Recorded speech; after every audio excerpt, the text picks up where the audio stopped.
bạn muối bố ơi này cài bạn mà bố này ở lại dừng tôi chừng kẹp nâng phai một khóc này phai một khóc cho mới còn bố đợt ai bạn tôi về cho mới tôi mờ này lấy phai một khóc á cho mờ mình bật mới bàn cài bạn chẳng quá bố này chẳng mà tờ tam đá nó nè mình cài dừng bố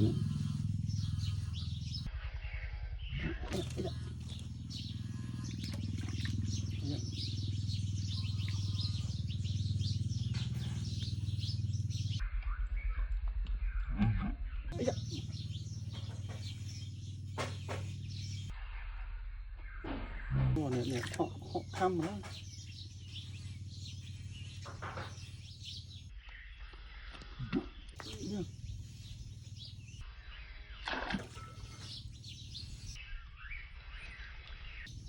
nụ bán muối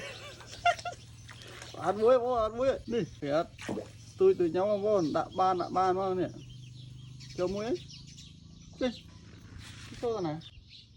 chọc trứng à chọc trứng không phải nói đủ đây bạn muối không có ơi này cài bạn thấy nát